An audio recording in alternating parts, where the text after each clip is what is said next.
From birth, you were shown the image of angels, radiant wings, glowing robes, swords of fire. You were told they were the highest messengers of God, the guardians of humanity, the ones who interceded on your behalf. They were painted into stained glass, carved into marble, and sung into hymns. And so you believed that these winged figures were the very forces of light that carried truth. But what if that was only part of the story? What if there existed powers far older, far purer, that you were never meant to know about? Behind the veil of familiar imagery lies a cosmic hierarchy deliberately hidden from you. The beings you call angels exist, yes, but they are not the same as the eternal Aeons. The Aeons are not winged messengers, nor obedient servants, nor intermediaries between man and God. They are emanations of the divine fullness itself, the eternal powers that sprang forth from the ineffable source before time, before form, before religion. Imagine a spectrum of light. On one end are the angels, luminous but still bound to roles, orders, and hierarchies within the lower heavens. On the other end are the Aeons, infinite, primordial, vast currents of consciousness, unshaped by any law except the wholeness of the monad. They do not serve, they simply are. They are life, grace, silence, thought, truth, and mind, radiating directly from the eternal source. The great deception was not that angels exist, but that they were presented to you as the pinnacle of spiritual power. In truth, angels and archangels operate within the construct of the demiurge, the false ruler who fashioned this world of control. Their radiance is real but limited. They are messengers in a prison, guards at the gates of lower heavens. They are not the architects of freedom. Why then were you never told of the Aeons? Because to know them would make you ungovernable. To remember them would break the chains of false authority.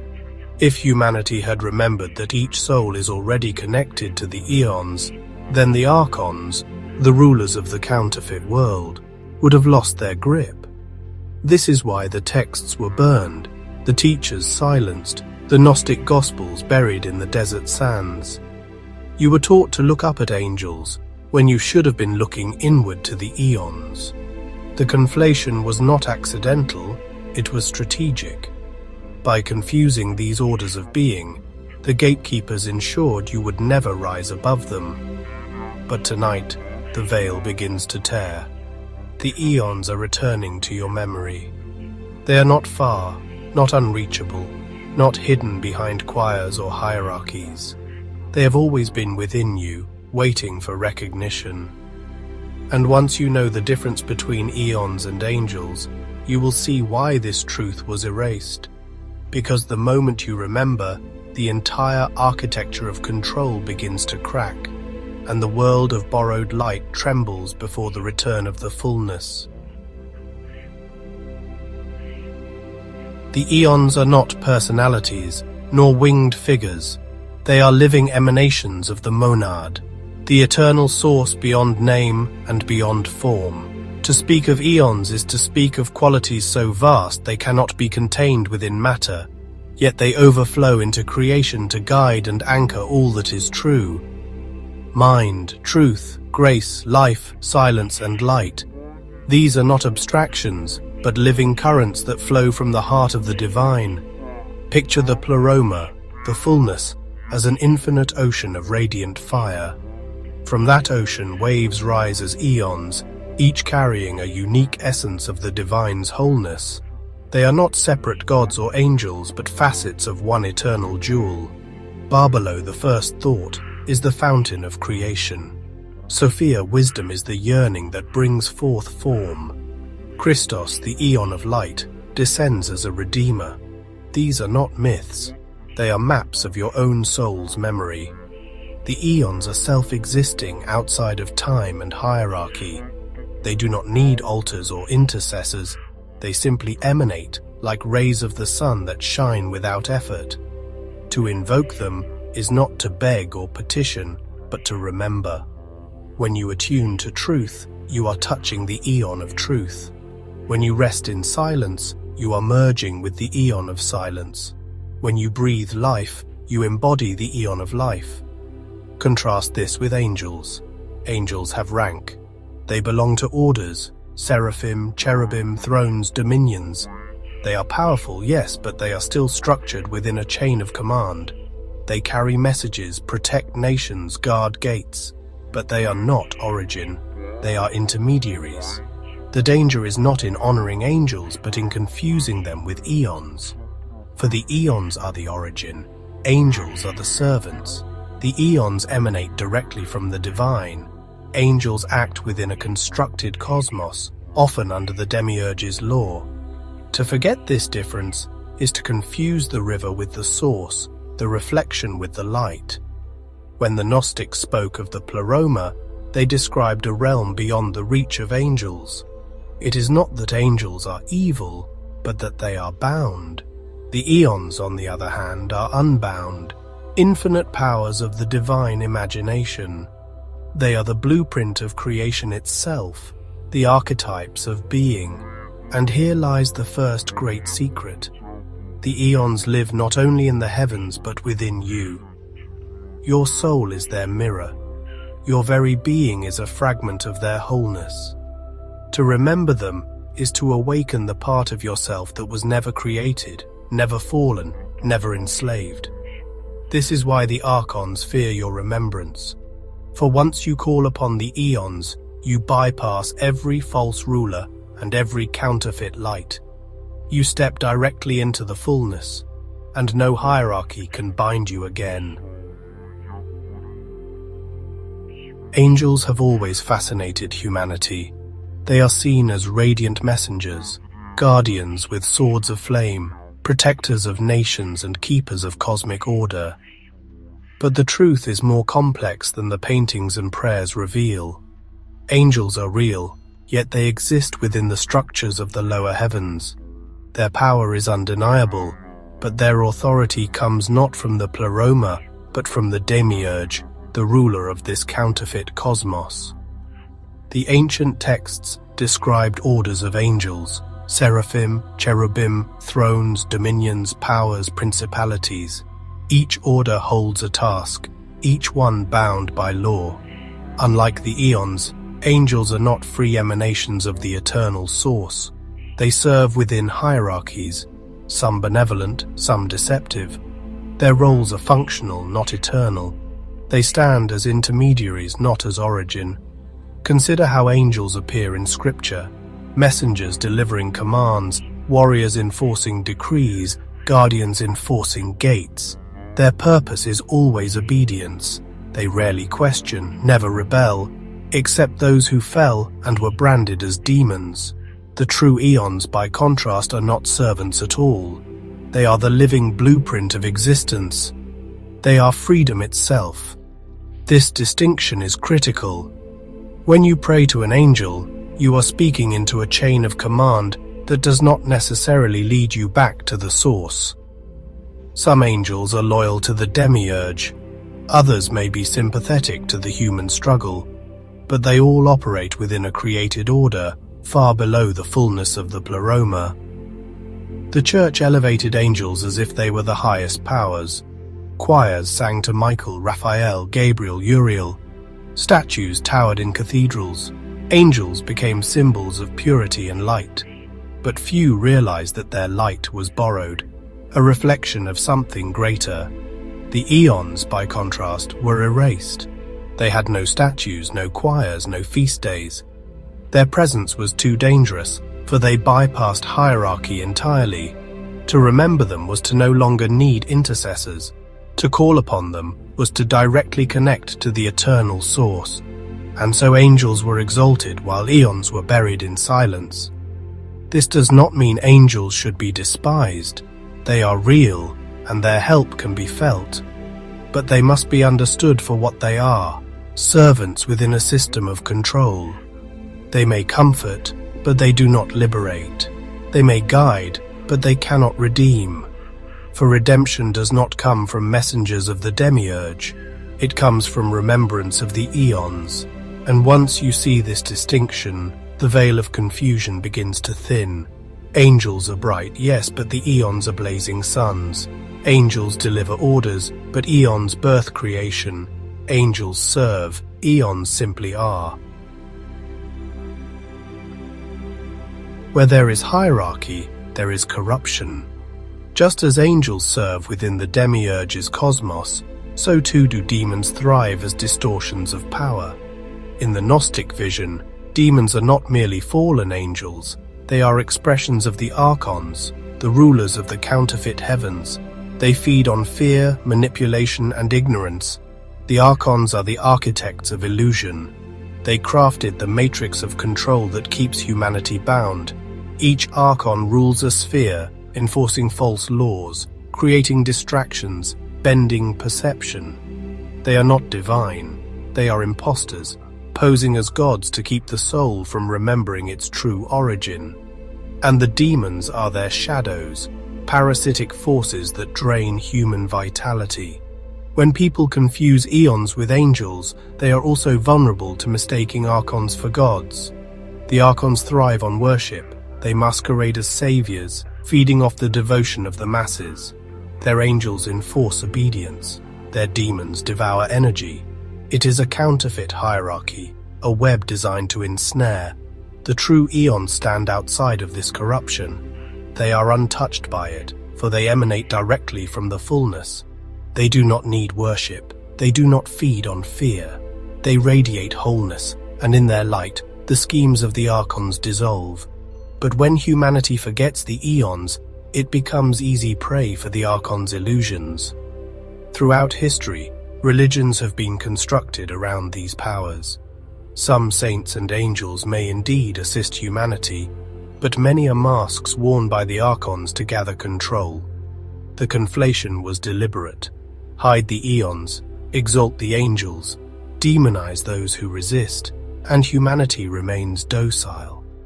But what happens when you pierce the veil? What happens when you recognize the archons for what they are? The illusion shatters. The false heavens fall. The counterfeit rulers lose their grip. And the demons starve, for they cannot feed on a soul that remembers its eonic spark. This is why the teachings of the Gnostics were considered so dangerous. They did not only expose the demiurge, they revealed the archons and their schemes. They showed humanity that the real powers, the eons, were already within them, and in that remembrance lies liberation. You are not a pawn in a cosmic game of angels and demons. You are a child of the fullness, and when you awaken, the rulers of darkness cannot hold you. History was rewritten to protect the counterfeit order. When the early Christians began to fracture, one path sought power and the other sought truth. The power seekers silenced the truth-tellers. The bishops and councils elevated angels and archangels, while condemning the Gnostics who spoke of the eons. It was not theology, it was politics. The Gospel of Truth, the Apocryphon of John, the Gospel of Mary, these texts revealed the pleroma, the eons, and the counterfeit nature of the demiurge.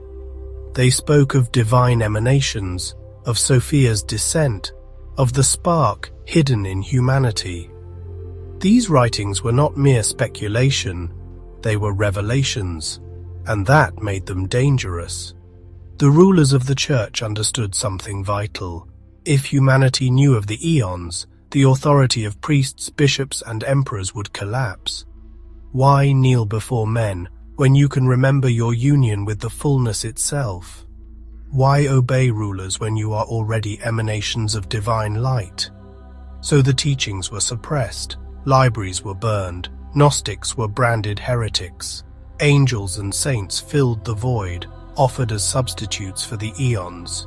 Intermediaries replaced emanations, worship replaced remembrance, control replaced freedom. For centuries, the memory of the eons was buried beneath dogma.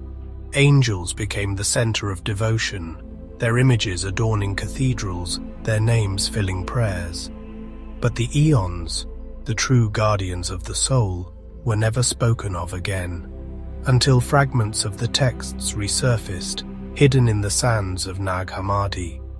It is no accident that the discovery of these texts coincided with the unraveling of modern systems of control. The Aeons cannot be hidden forever. Their memory returns when humanity is ready to awaken. And now, in this age of crisis and chaos, their voices are rising once more. The erasure was strategic but not permanent. The truth cannot be destroyed. The Aeons wait in silence, patient as eternity, until the moment comes for remembrance. And that moment is now. For when the Aeons return to consciousness, no church, no empire, no archon can keep humanity enslaved. The greatest danger is not darkness, but false light. The archons learned long ago that souls are not bound by fear alone. They must be seduced by imitation.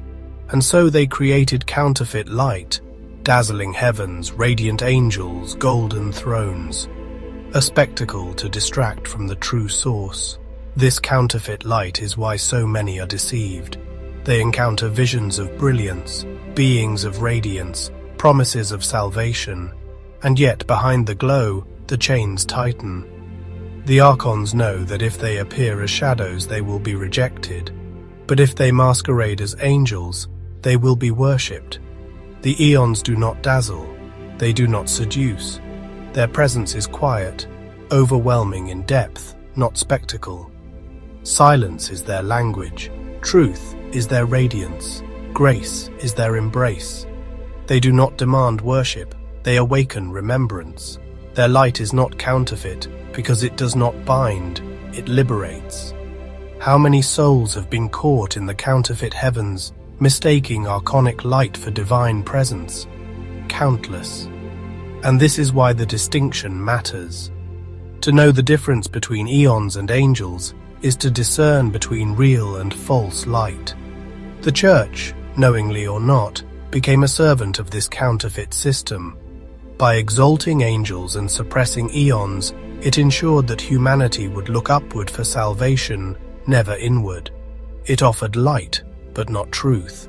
It offered radiance, but not freedom. But the moment you see through the illusion, everything changes. The glitter fades, the spectacle dissolves. What remains is silence, stillness, truth. The Aeons are not seen with the eyes, but remembered with the soul. Their light is not outside you, but within you. The counterfeit light blinds, the true light heals. The counterfeit enslaves, the true liberates. And once you know the difference, you cannot be deceived again. For the Aeons are the eternal light that cannot be faked. And in their radiance, the illusions of the archons vanish like shadows before the dawn. When you invoke angels, you enter a relationship of petition. You ask for guidance, protection, intervention. You address beings who stand between you and the source.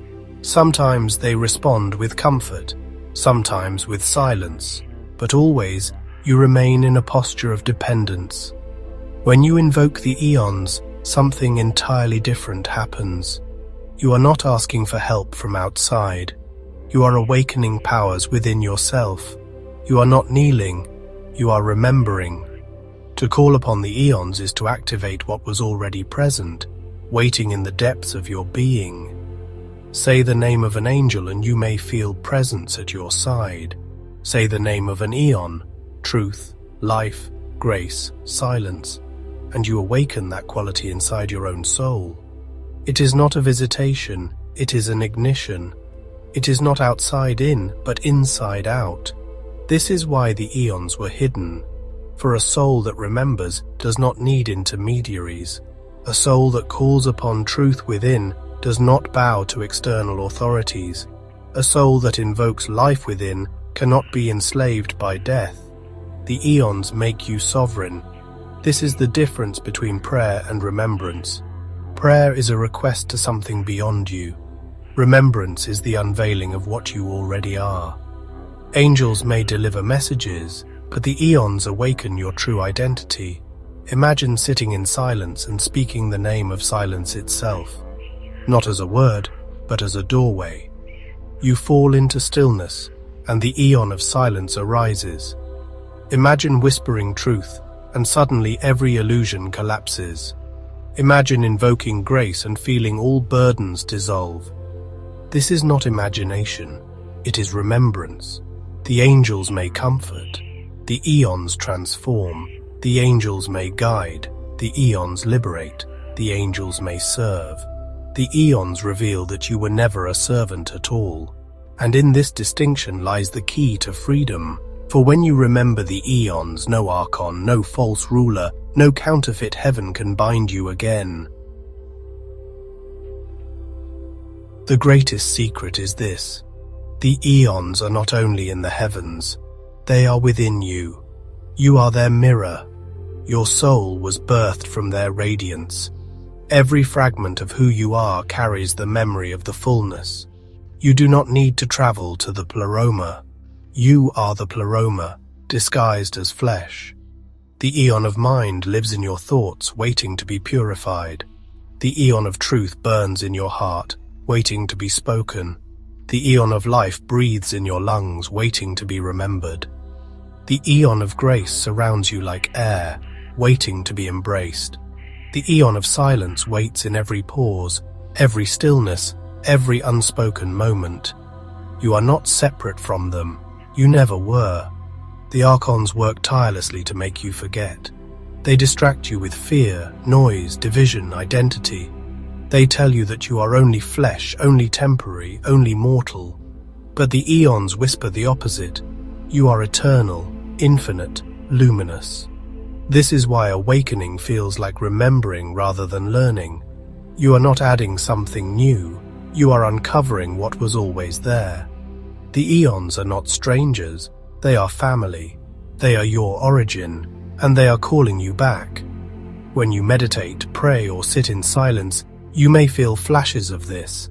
A sudden sense of wholeness, a peace that cannot be explained, a clarity that cuts through confusion. These are not random. They are moments of aeonic remembrance. The spark inside you recognizing the light beyond time. The more you remember, the less power the archons have. Their illusions only work when you believe you are separate. But the eons remind you that separation never existed. You are the fullness, pretending to be a fragment. This is the mystery of gnosis. Not belief but remembrance. Not worship but awakening, not obedience but sovereignty. The eons live within you, and to know them is to know yourself. And once you know yourself, you can never be enslaved again. The world is trembling because the eons are returning. Not returning from afar, but rising again in human memory. Across the world, people are awakening to truths buried for millennia. They are questioning authority, piercing illusions, remembering fragments of a wholeness they cannot name. This is the eon stirring within the collective soul. The discovery of the Gnostic texts was not an accident. It was a seed planted for this very time. The eons knew humanity would one day be ready to hear again. And now, in this age of collapse and transformation, their voices are rising once more. Every time you feel a deep hunger for truth, the eon of truth is calling. Every time you yearn for peace, the eon of silence embraces you. Every time you seek new life, the eon of life flows through you. Every time you show compassion, the eon of grace awakens. This is not theory, it is remembrance unfolding.